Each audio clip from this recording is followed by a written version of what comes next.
Assalamualaikum Ustaz.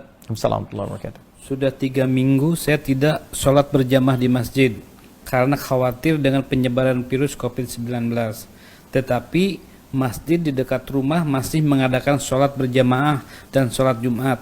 Bagaimana hukumnya Ustaz? Saya tinggal di Jakarta Barat yang sudah termasuk Jakarta Barat yang sudah termasuk zona merah COVID-19. Sudah kalau masuk di wilayah zona merah dan sudah ditunjukkan ada larangan dari pemerintahan setempat, kemudian juga sudah berlaku, nah, alangkah lebih baiknya tunaikan di rumah. Ya, tidak perlu memaksakan ke masjid. Ya, hadis yang terkait dengan ini? Nabi SAW pernah menyampaikan dalam hadis riwayat sahabat Abu Hurairah radhiyallahu taala anhu, Nabi menyampaikan, "Idza maridal 'abdu aw safar kutiba lahu mithla ma kana 'alaihi muqiman sahihan." Ya, jika seorang hamba sakit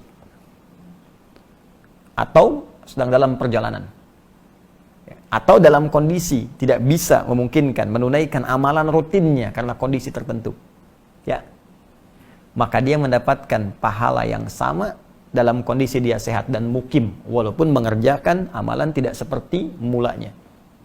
Contoh paling gampang begini, ada orang biasa ke masjid, kaki sakit, gak bisa ke masjid, dipaksakan sulit, ya, sulit sekali. Maka dalam hal dia sholat di rumah, itu pahalanya sama dengan kebiasaan dia sholat di masjid. Dihitung sama. Safar, saya mau ke Bandung, macet luar biasa. Lalu saya istirahat di kilometer 57. Ya, saya sholat jamak qashar bahkan. Zuhur, asar disatukan. Dua, bahkan gak sholat sunnah. Ya, itu kebiasaan saya tetap dituliskan serupa. Pahalanya tetap sempurna, sunnahnya dituliskan karena kebiasaan kita sebelumnya.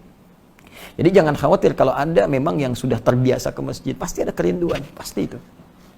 Ada pengen, rindu, ya sudah ada kebiasaan, tiba-tiba memang di situ isunya luas, tersebar, zonanya merah. Bukan hanya zona merah, kadang-kadang zona kan dibuat umum.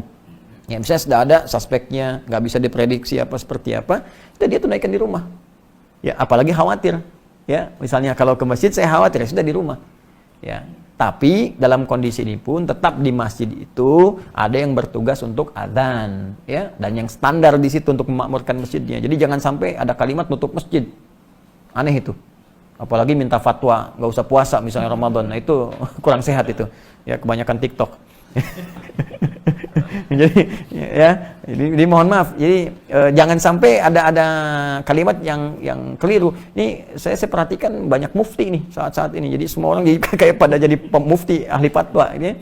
Padahal kan tempatkan pada tempatnya. Jadi bukan menutup masjid. Oh ya, hanya mengalihkan berjamaah ke rumah bagi wilayah yang terdampak. Ya, cuman yang adzan yang tinggal di masjid ya tetap adzan di situ, imam rawatib di situ yang tinggal.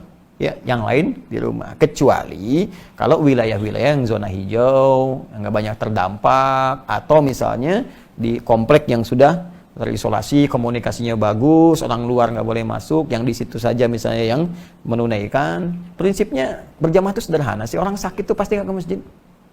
Gitu. Jelas ya?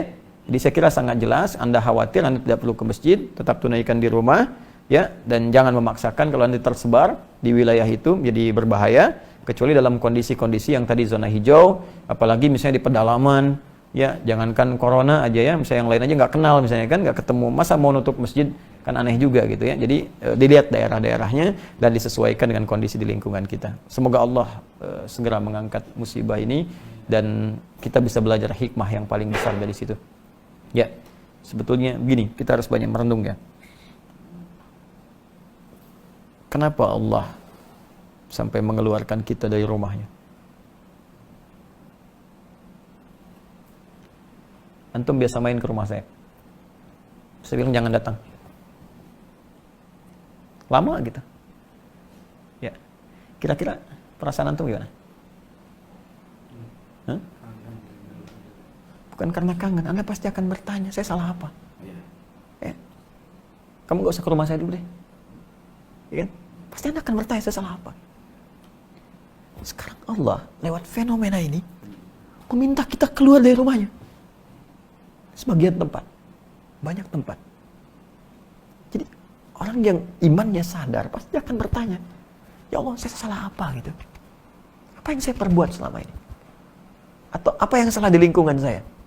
Karena kadang kita nggak salah, tapi ada perbuatan lain yang dikerjakan oleh satu orang, yang lain berdampak. Ya, ada yang demikian sifatnya. Orang mabuk berkendaraan, yang mabuk dia, cuman kendaraan nyasar sana sini, yang ketabrak orang banyak.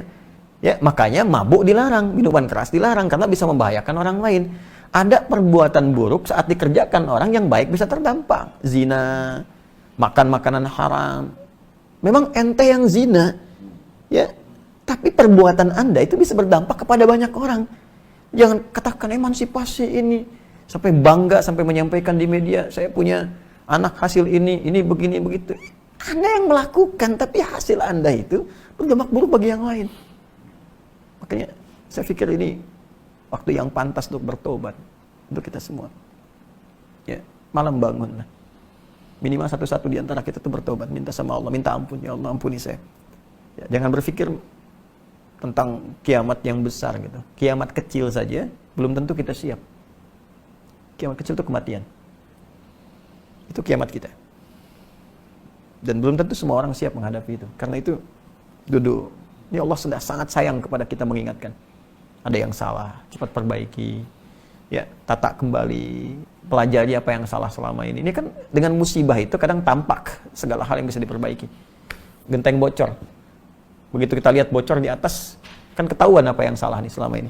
Cek lagi, ya sama. Ini pasti kita akan temukan kekurangan-kekurangan. Iman kita minimal bagaimana, kerinduan ke masjid, kerinduan untuk ibadah. Ya, saya kira itu. Wallahu ta'ala a'lam bishawab.